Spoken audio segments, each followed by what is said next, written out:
From Wish TV and the All Indiana Podcast Network, this is the News 8 Daily 8 Podcast with Wish TV's Kylie Conway. A Wish TV News 8 update. Hi, this is Kylie Conway, and this is your News 8 Daily 8 for Friday, July 8th. As far as your forecast, there's a widespread system of rain and storms expected to move into the area early today. It'll linger till about noon. Cloud cover will then increase throughout the day with a high of about 83. It is super muggy out there if you haven't stepped outside yet. Former Japanese Prime Minister Shinzo Abe is dead, shot to death during a campaign speech. Hospital officials confirmed his death this morning. NHK aired footage of the assassination. That is a Japanese media outlet. It showed Abe speaking outside a train station when two gunshots rang out from behind him.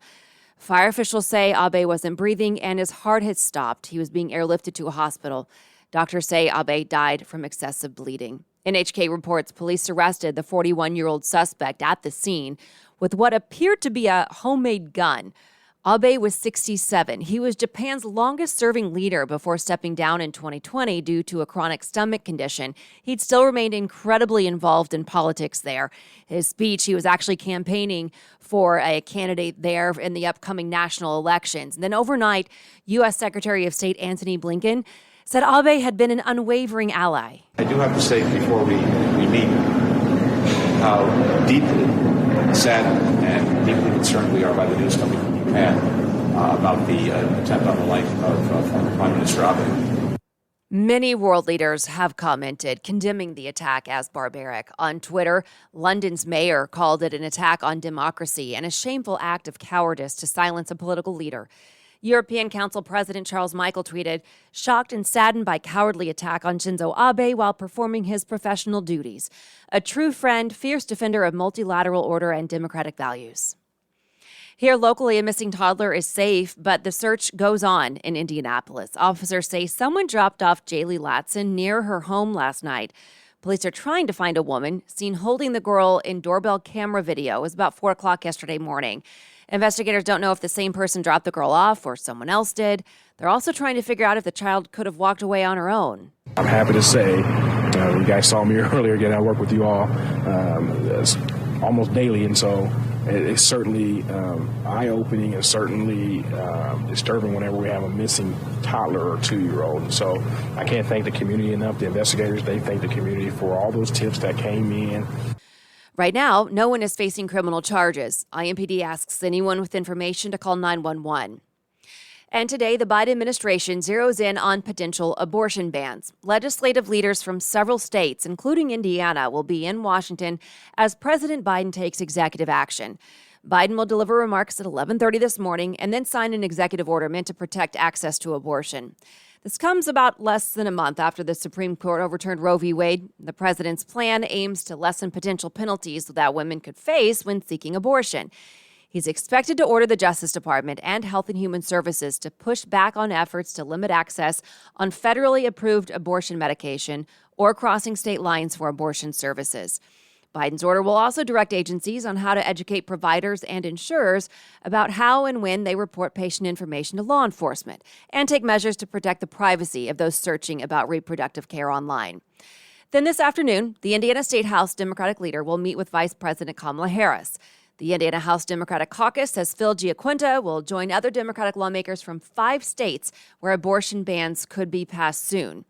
Indiana Republican lawmakers are working to pass legislation when the special session begins July 25th. Should that happen, Monroe County Prosecutor Erica Oliphant tells News 8 that she cannot refuse to prosecute those seeking abortion. She said in a statement that doing so may renew legislators' interest in a non-compliant prosecutor bill, which would allow the Indiana Attorney General to step in and prosecute cases when a local prosecutor has declined to do so. Lake County Prosecutor Bernard Carter released a statement following the Supreme Court's decision to overturn Roe v. Wade, writing, "We will evaluate each case based on the law which is enacted by Indiana General Assembly."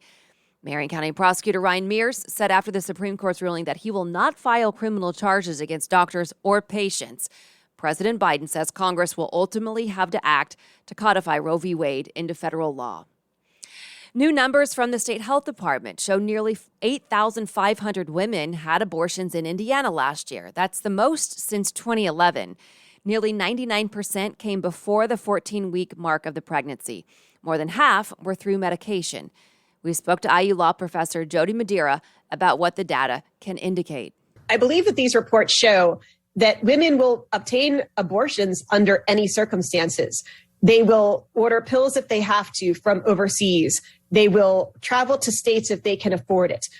Madeira expects that abortion rates a year from now will depend on what state lawmakers enact when they gather for a special session at the end of the month. And the Bureau of Labor Statistics released its June report this morning. The U.S. added 372,000 jobs in June, a sign of economic resilience and about 100,000 more than what many experts predicted. Unemployment remains low at 3.6%, the same as the last 3 months. Today, former President Donald Trump's White House counsel, Pat Cipollone, is set to testify before the January 6th House Committee. Lawmakers subpoenaed Cipollone last week. He was in the West Wing on January 6th, as well as for meetings after the election when Trump and associates attempted to challenge the election. Today's testimony comes just a week after the panel heard from former White House aide Cassidy Hutchinson. Cipollone is said to have repeatedly warned Trump about his efforts to challenge the election, even threatening to resign. Contenders are starting to emerge to take over as British Prime Minister. Tom Tugendhat is a Conservative member of Parliament and has been one of Boris Johnson's most prominent critics. He announced his campaign as Johnson announced his resignation amid scandal and party pressure. Johnson staying in power in what's called a caretaker role until a replacement is named. American basketball star Brittany Griner pleaded guilty in a Russian court to drug possession. She's currently on trial in Moscow. Russian customs officials found vape cartridges with cannabis oil in her luggage in February. While in court yesterday, Griner said she acted unintentionally because she was packing in haste. She faces up to 10 years in prison if convicted. The White House press secretary says Griner's plea does not change the administration's efforts to get her home. It will have no impact on any of the negotiations. The president, the national security team, the State Department, the special envoy that I just spoke about, we're going to do everything that we can to bring home Brittany Griner safely and to also make sure that we bring Paul Whelan back home as well. Griner also received a letter from President Biden in court. No word yet what it said. Biden promised Griner's wife on a phone call earlier this week that he is working to secure Griner's release. Now to a few business headlines. Average long-term U.S. mortgage rates eased again this week. While the Federal Reserve is raising interest rates, longer-term rates like those in mortgages have actually been falling on worries about a slowdown or even a recession. 28% of Americans say they still won't buy an electric vehicle. Price, range, and access to charging stations have remained as primary barriers to buying an EV. But Consumer Reports has identified a new factor: a lack of education around battery electric cars, trucks, and SUVs. Walmart is making its in-home delivery service available to Walmart Plus subscribers for an extra $7 per month or $40 per year. The service brings groceries and other goods from your local Walmart to the inside of your home. The monthly cost doesn't count the added fees associated with purchasing a compatible $49.95 level smart lock, $49.95 Genie automatic garage door opener, or garage keypad that delivery drivers will use to open your front door or garage. GameStop has fired its chief financial officer, Mike Recupero. It also laid off workers across departments as part of an aggressive turnaround plan. GameStop is undergoing a massive effort to become more of an e-commerce company and less dependent on brick-and-mortar stores. Levi's reported another upbeat quarter and says it's benefiting as Casual Friday now stretches over the entire work week at many offices. Levi's also says that customers are buying its baggy and high-waisted jeans for social events. Levi's stock is down 36% this year. Today, 3 victims killed in the Highland Park parade shooting will be laid to rest. Services are scheduled for 2 grandfathers and a former synagogue preschool teacher. This comes as the uncle of the shooting suspect says he had a good relationship with his nephew. Paul Cremo says he's shocked and surprised by what happened on Monday. I'm sorry. From the bottom of my heart, I'm devastated. And my heart, my thoughts and prayers goes out to all the victims, the families, and everybody that got hurt, the community, everybody. Everybody's affected. The whole world's affected on this. He also noted his nephew never showed aggression towards him and didn't see any indication that he would be capable of carrying out a mass shooting. The uncle also says he doesn't think the shooter's father should be held responsible for what happened. 7 people died, and dozens more were injured in Monday's shooting. A judge has delayed the trial of the ex-deputy charged for his inaction during the Parkland school shooting. The judge accepted a request from former Broward County Sheriff's Office Deputy Scott Peterson's attorney to reschedule the trial to next year. Attorneys want more time to prepare for their defense. Peterson faces 4 counts of child neglect and 7 counts of exposed culpable negligence. Police say he was the only armed officer on campus when Nicholas Cruz opened fire inside Marjorie Stoneman Douglas High School in 2018. He offered an apology to everyone affected. Look, our hearts go out to the victims' families. We know that this being continued adversely affects them. We understand that. But what's fundamental in every criminal case is that a defendant has the right to have due process, and we need more time to prepare.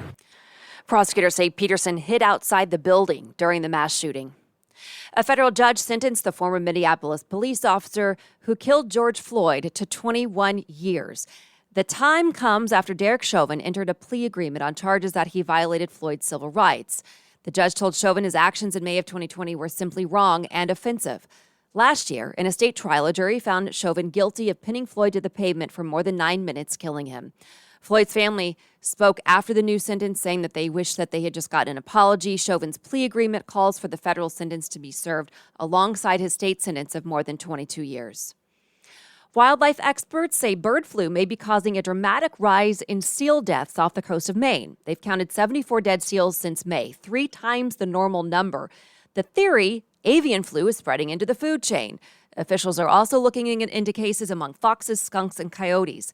In terms of seals, there is great concern about long-term consequences. Seals are generally only going to have like 1 pup a year, so that replacement rate is going to take a long time. So to have high mortality in 1 year can have kind of really long-lasting impacts on the population here. Officials say there's little they know to do to stop or slow the spread.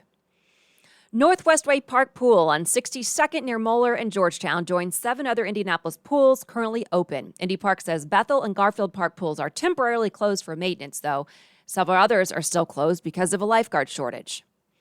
And Wish TV is proud to be your home for the Indianapolis Indians. 3 games left in the Indians' long homestand against the Iowa Cubs. They're back in action tonight at Victory Field. You can watch every pitch live on our sister station, MyIndyTV 23. Tonight's game starts at 7.